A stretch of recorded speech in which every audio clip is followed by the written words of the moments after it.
The doctor told me it was a figment of my imagination. A hallucination, a phantom limb.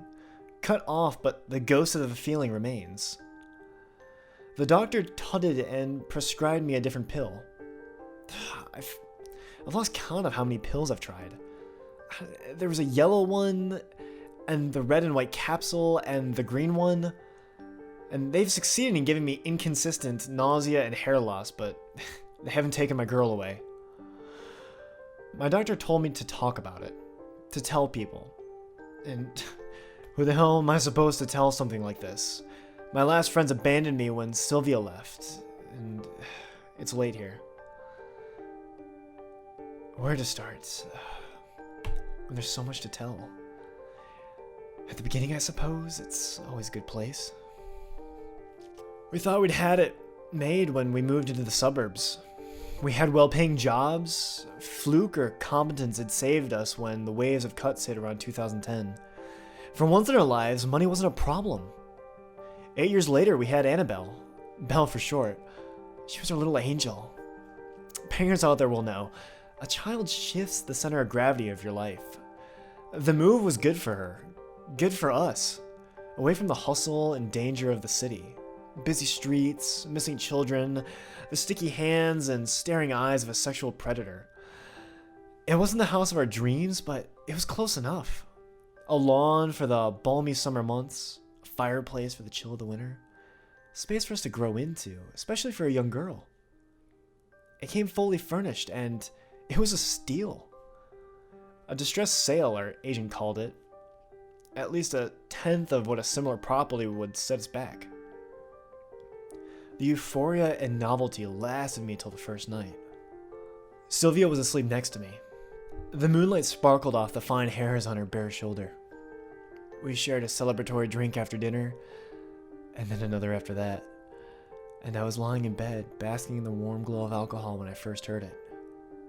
My first thought was rats. That was exactly what it sounded like, the little tap dance of tiny claws on hard wood coming from the walls. The delicate snoring from next to me told me that Sylvia was undisturbed by the scratching noise coming from the walls. I flinched as my bare feet touched the cold floor. The floorboards groaned in protest as I padded across the room like an overweight ninja. The tapping paused at the first creak of the floorboards, and then resumed. The rough weave of the wallpaper under my palm as I leaned in to track the pitter-patter behind the walls. The scampering sounds eluded me. Every time I attempted to track the rats, the sounds seemed to come from another part of the room. My knees grew sore from the pressure. I wasn't some young child at a playground. I was a grown man, and my weight pressed down on the bony points of my kneecaps. Out of desperation, I put my ear to the wall, hoping that the source of the little noise would reveal itself to me. I was only met with a stubborn silence. Or almost a stubborn silence. On the edge of my hearing, so quiet that I had to strain my ears to pick it up, a child's laughter from inside the walls. I did not speak of the incident. I spent more time trying to convince myself that there hadn't been that childish giggle. Wind, perhaps? The rattle of a toy? Not a rattle. Maybe one of those newfangled dolls with those soulless eyes and microchip voice. There was a change in her, like the heavy air you can smell before a thunderstorm. She was a little quieter than usual. A strange environment will do that to a kid, a little withdrawn. Sylvia didn't really notice. I suppose I'd always been more observant than her. Belle started looking tired, dark crescents appearing under her light hazel eyes. She wasn't getting much sleep. My first instinct was to blame the rats in the walls. I mean, who wouldn't? They got louder and louder as the days went by. The damn things were keeping me up at night. It seemed the sounds progressed from simple scratching to thumps, almost as though the cursed rodents were hurling themselves bodily against my walls. The thumping started sounding eerily like footsteps. I was not about to be defeated by a group of jumped-up rats in my own house. Fueled by a testosterone-induced rage, I waged war. I glued traps. I tried poison. I tried cages. Nothing worked. I asked Sylvia about it, but she seemed oblivious to the late night disturbances. That woman could sleep through a hurricane. I asked Belle if the noise was keeping her up at night, and Sylvia was over in the other living room watching TV while Belle and I did the dishes.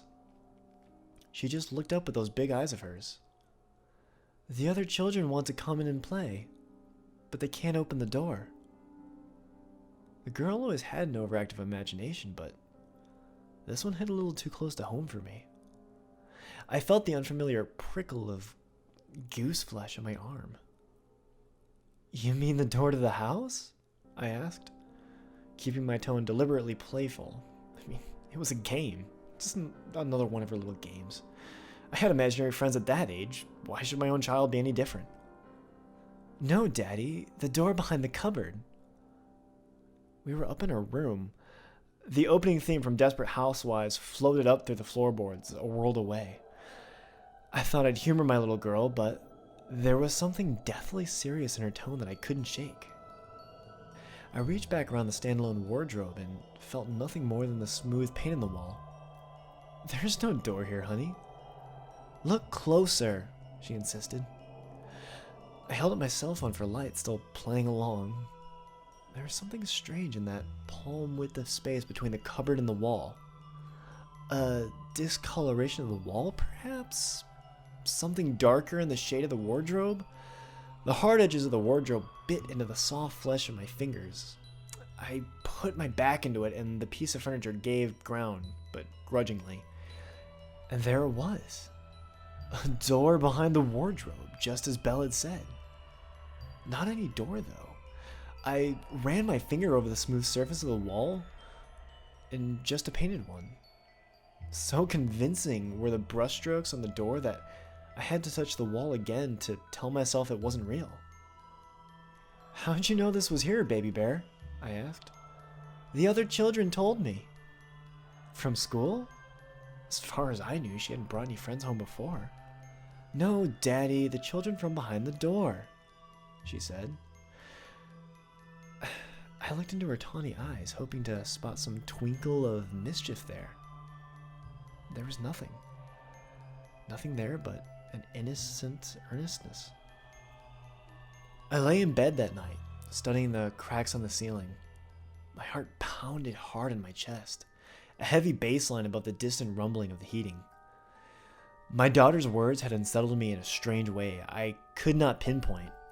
I felt off somehow, like a surrealist painting, one tiny detail throwing my carefully ordered world into disarray.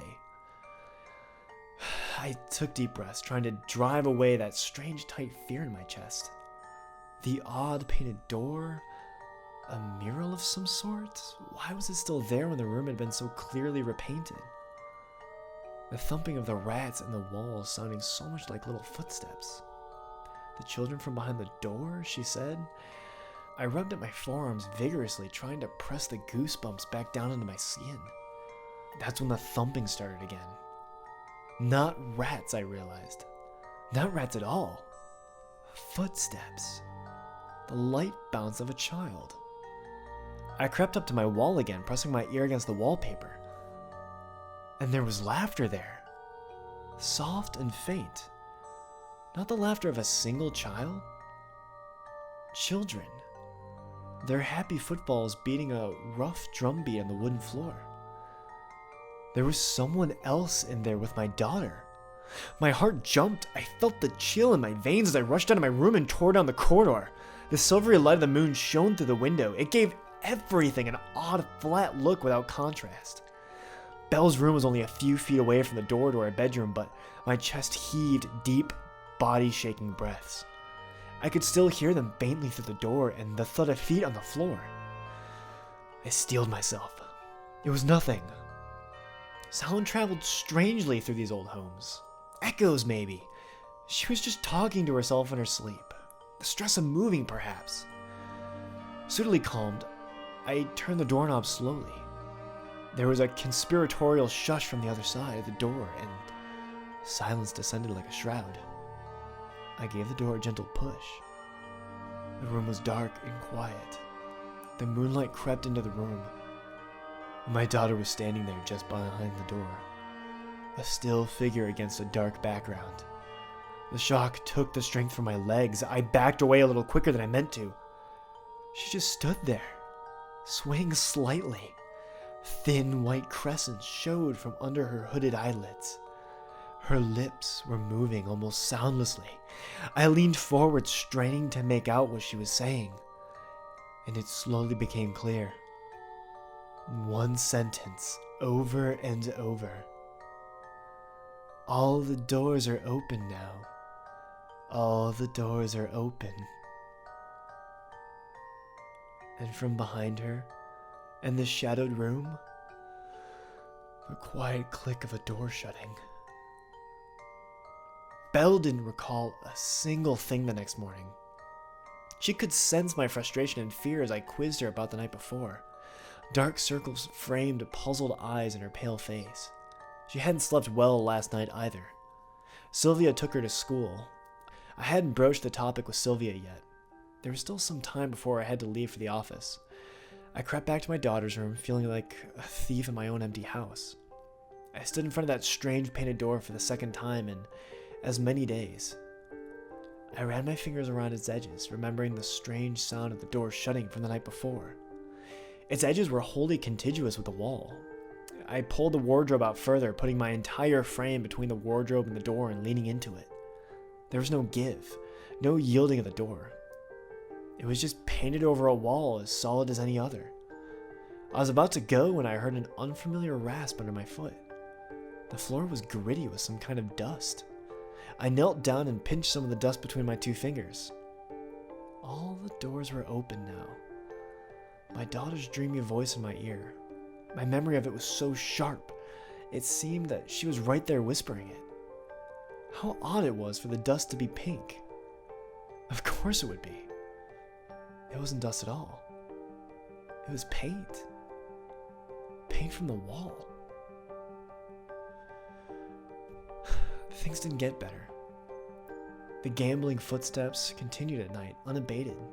That and the whispers and the giggles at night. Whatever was in my daughter's room toyed with me. It never let Sylvia hear it.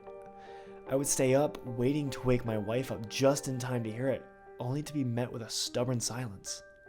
Trickery wouldn't work either. We stayed up late to catch a DVD long into the small hours of the night, but the house remained quiet. The laughter from the next room was always tantalizingly distant. The happy sounds of children at play as though from a great distance. Too great a distance to be in the room next to mine. Belle was in high spirits, but she was wasting away. Sylvia hadn't noticed it yet, but I felt in the sharp bones of her shoulders pressing into my arms when I hugged her. Or her skinny arms that I could almost encircle with my thumb and forefinger. I received an email from her former teacher, mentioning that Belle still wasn't integrating well at school. He said that Belle was perpetually tired in class, and Belle had blamed late-night games of tag and hide-and-seek with her friends for her tiredness. "You need to exercise more control over your girl," he said. I had to know what was going on. Sylvia was already asleep, the nightly visits hadn't started yet, and I slid into Belle's room silently, an open packet of flour in my hand. I scattered it all around the floor, taking care not to step into the flour myself. I lay back in my bed with a sigh and waiting for the sounds to start. Sleep took me unexpectedly, but what little I had was fitful and restless. I woke with a snort at first light. It was a Saturday, and it would be some time yet before the rest of the world woke. I stretched and under the covers, my back popping satisfyingly, and I blinked the sleep away from my eyes. The flour. I had to check the flour. I swung my feet off the bed and planted them on the floor, right next to a pair of white speckled footprints. Just where they would be if someone was standing over my bed staring at me. That damnable chill stole the warmth of the morning sun from my skin. My hands clenched and unclenched spastically like dying spiders. I stared at the trail of the flour-marked footprints from my open door. How long had she stood there, in the dark, watching me sleep? I wondered. I stood up on my shaky legs, my hands on the wall to support myself down the corridor. Belle's door was ajar. It swung open silently. The sound of deep breathing told me that Belle was still asleep, but there was but a single set of footprints, just starting from her bed, where her feet would have landed if she got off. No multiple footprints, just a single set from my daughter. Typical somnambulism, perhaps? The stress of the move, the new school could have brought it on. She'd never sleepwalked before, but who knew what kind of dark things lurked in her psyche? I heaved a sigh of relief, chastising myself for a week's worth of irrationality. How reassuring the illusion of a normalcy in our lives and how quickly it shatters. Not with a roar or a flash, with something simple. Something simple, like my daughter's shoe bouncing off my toe as I tried to leave the room, flipping once, twice, and coming to rest next to a hollow in the flower on the floor. The size, the shoe, the prints, it didn't fit. It didn't match. Whatever had gotten off the bed had stood next to me the night before. It wasn't Belle. After that cruel prank, the noises at night returned unabated. The strangeness started to leak. The night was no longer its sole province. I was waiting for Belle outside the upstairs toilet another Saturday morning when I heard the familiar taunting voices start up over the sound of the shower. A chorus of children's voices saying something in a strange cadence. A chant, almost. Stay, they seemed to say. Stay, stay, stay. They were in there. There was no way for them to escape. I found the door unlocked. I turned the knob and braced my legs and threw the door open. And found nothing. Hot water still gushed from the shower head. Steam billowed out into the cooler air of the corridor. No one was there. I'd seen her go in. I would have wagered my life on it, and yet she was gone. The giggling started again, coming down the corridor, mocking. Her room. I bolted down the corridor and I found her there, a towel wrapped around her bare body, staring at me with cold mirth from her bed. Her dripping hair had left a trail of water on the wooden floor. A trail which led from the wall with the painted door. I felt her eyes trailing me as I left the room. I shut off the shower, looking for how my daughter and the voices had escaped the tiny toilet. It took a minute, like the picture with the young lady that turned into an old crone. The answer was right there in front of me. Sketched out between the tiles in front of me, in bold strokes of dark mildew, was the vague outline of a door. It was another sleepless night, and I thought long and hard about trying to explain everything to Sylvia. I mean, it sounded crazy. There were doors in the walls, doors that our daughter had walked through, doors that let in something strange into her house, something that wanted her to stay.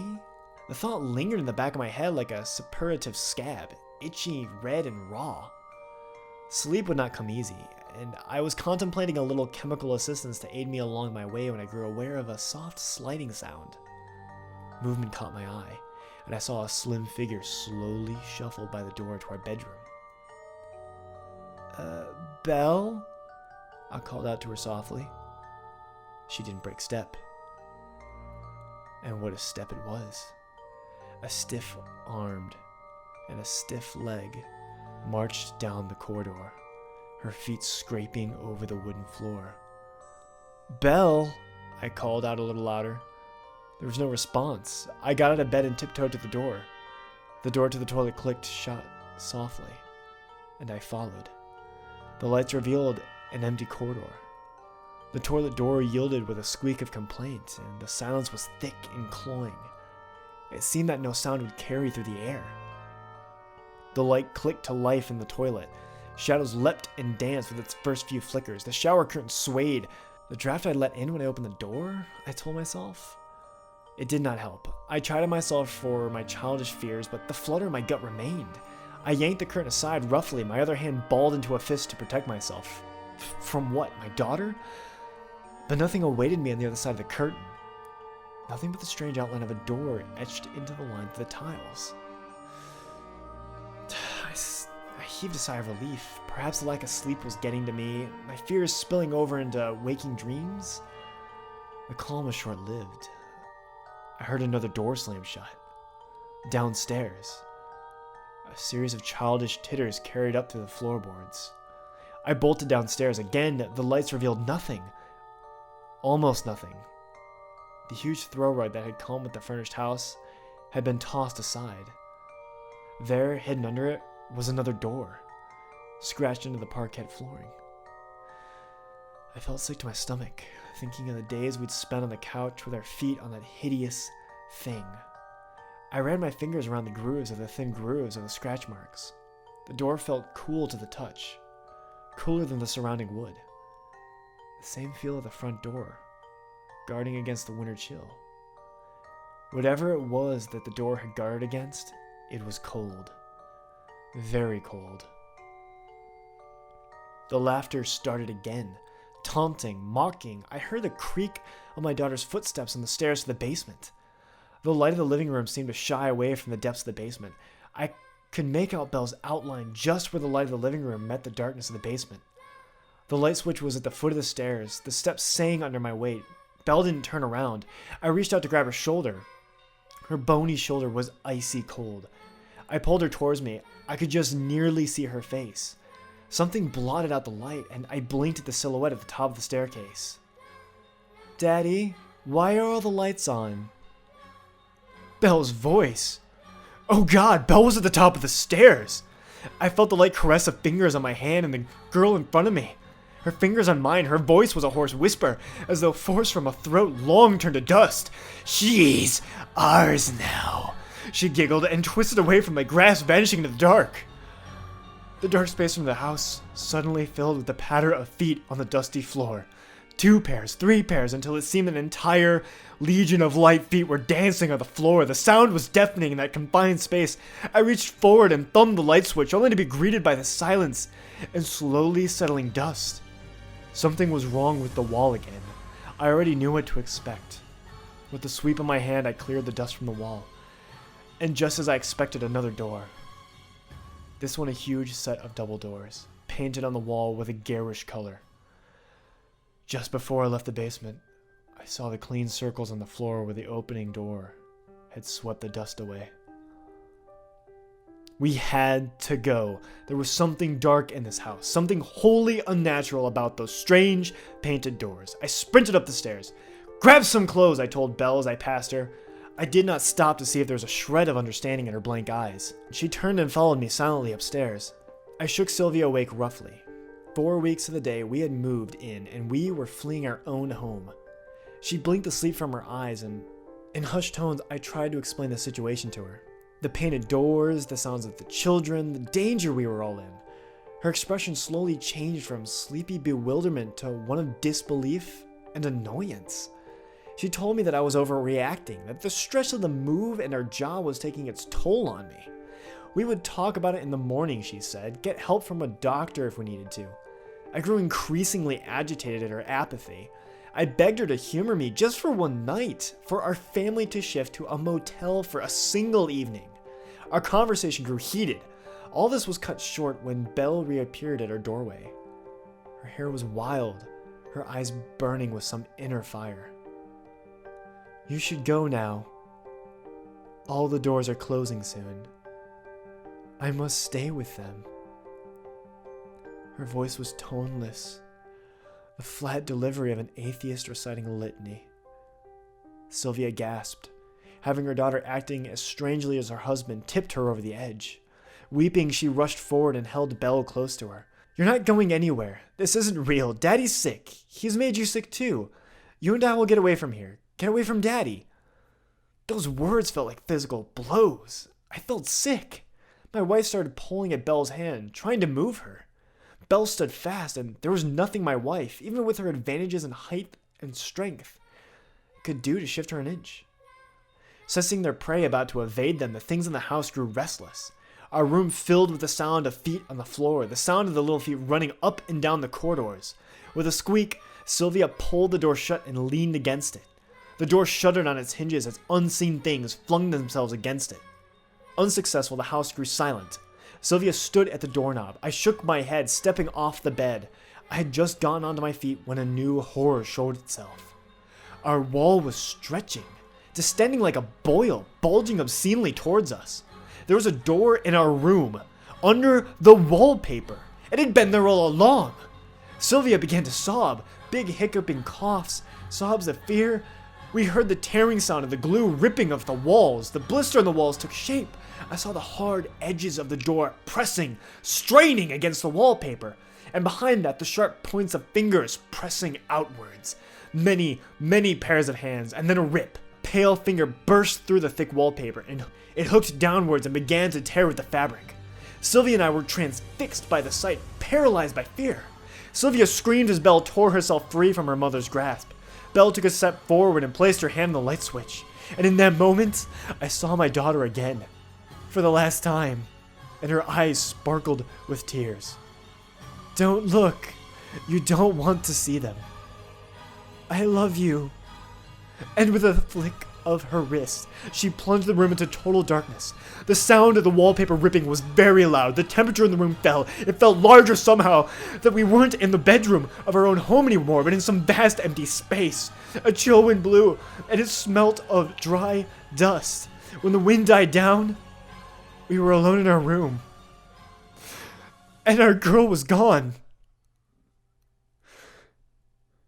What is there left to say after that?